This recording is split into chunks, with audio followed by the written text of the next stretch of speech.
Dan Wallace with the UIC Athletic Department, and we're catching up with the head coach of the Flames track and field and cross country programs, Ashley Lucas, as the Flames get set for a pretty busy couple of weeks here with conference championships. Coach, you guys are heading off to Fort Wayne for the indoor track and field championships this Friday through Monday.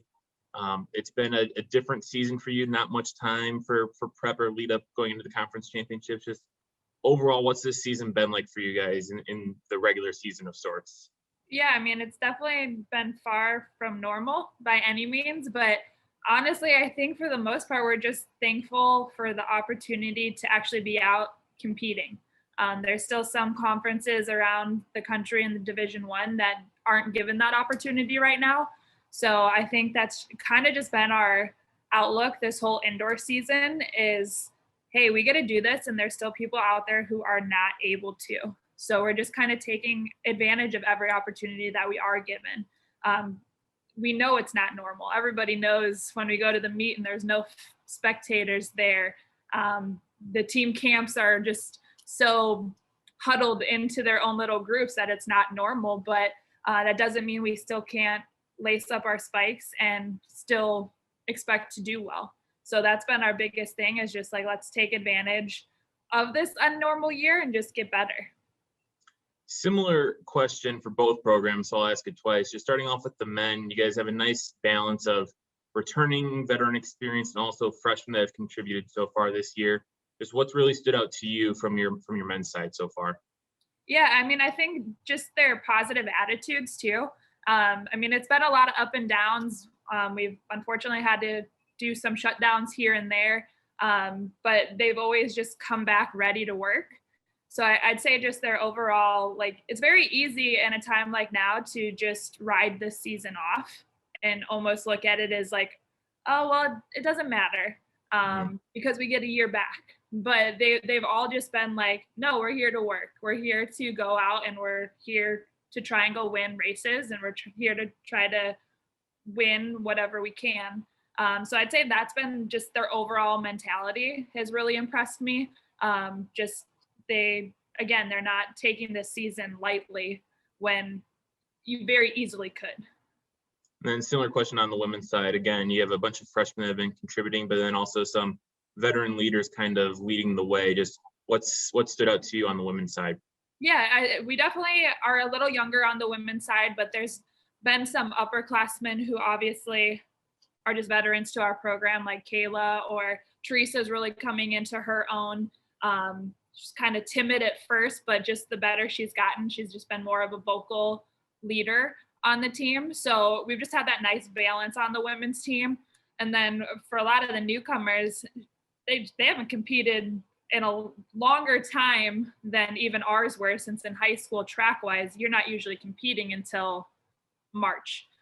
So they're definitely taking that opportunity to be able to compete for some of the first time in a whole calendar year, which is still crazy to me.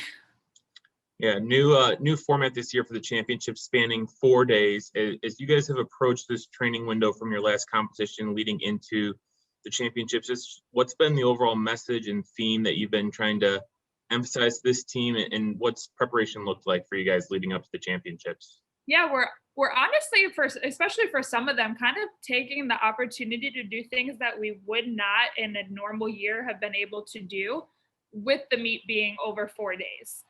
So some of them are seeing races that they might not have done in our typical 2-day format. So somebody like Josh English, in a given year, like the 400-800 combo is virtually impossible to do just because of the time schedule.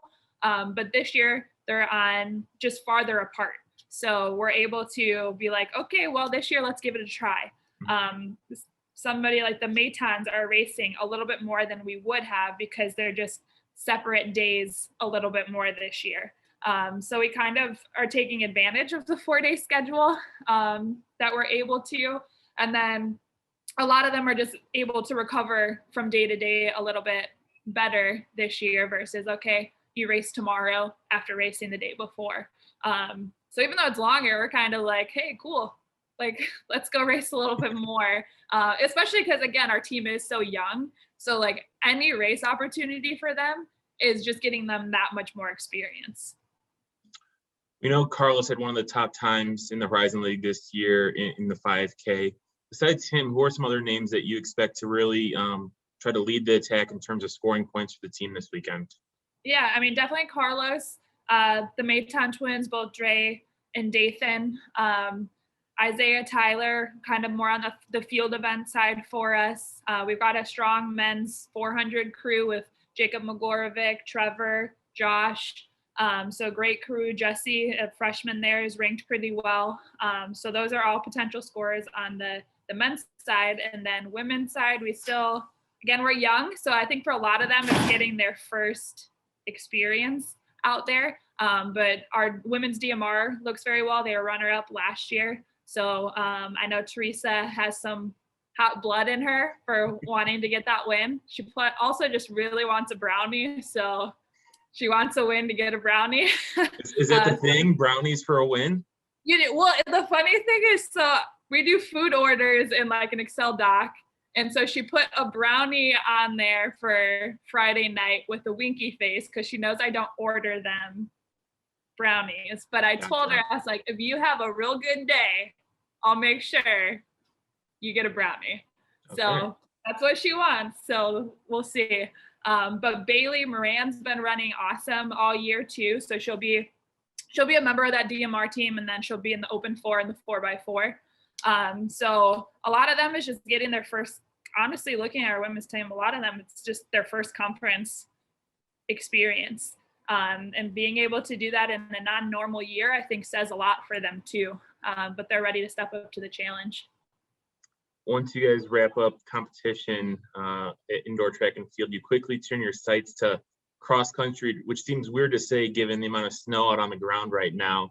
You haven't had a chance to actually run a true cross country race this spring. You had one scheduled that had to be canceled due to weather, but just quickly looking ahead to that, what's the preparation been like, and what's the mentality going into it, having not been able to compete outdoors all winter? Right. Yeah. I mean, fortunately, I got some pictures of the course, and a lot of the snow has now melted, which is good. It'll be a messy one, but that is cross country. But honestly, our training really hasn't changed too much, especially for more of like that Carlos group that trains more for the 5K indoors. So like their long runs have been a big component of their training right now, their tempo runs. So fortunately, the training hasn't been too different. We'll definitely have to change our mentality getting on the grass. And the guys going up to an 8K, the women will go up to a 6K. But again, I think they're honestly more excited for the cross country race because it's just so odd. I mean, I don't think anybody can say that they've raced a cross country race in March before.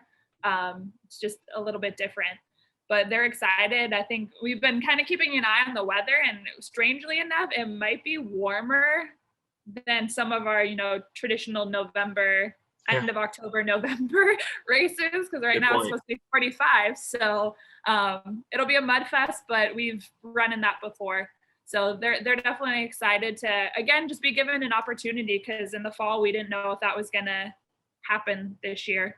And the individual winner for the conference meet this year automatically qualifies for nationals. So it kind of that's the first year that we've ever done it like that for qualifying for nationals. So kind of puts a little bit more emphasis on our conference meets individual wise than it has been in the past. Does it change anything having come off of the indoor conference championship in terms of like how you approach who competes at the cross country conference championship, or what's the mindset there in terms of trying to balance, putting together your best squad for indoor championships, and do you want to run someone both weeks, or do you hold someone off for cross country? Yeah, it definitely played a little bit of just how we're going to tackle things. Particularly on our women's side, we're so young that I put a little bit more emphasis on the indoor conference championship. We're still going to race the cross country one, but it's kind of like, okay, let's go see what we can do. Let's get our first ever cross country race collegiate race under our belt for half of the girls that we're bringing. For the guys, it was a little bit more methodical of what we did. So like somebody like Carlos, Mark, Luke, and Trey in a normal year, they would have come back indoors in the 3K. But with that being on Monday and cross country being on Thursday, we just weren't willing to sacrifice doing a 3K and not feeling fully recovered for conference on Thursday. But then something like the Maton twins is their event is a little bit more that mile 3K. So they're still going to be a huge contributing factor for us at the cross country meet. But it was kind of like selfishly for them, let's go see if we can score some points in the 3K. And then we'll see what we can do on some tired legs for cross country. Gotcha. Well, Coach, best of luck this weekend and next weekend. I'll be tuning in and following along to the action. So good luck in Fort Wayne, and then next week at the conference championships for cross country. Thank you.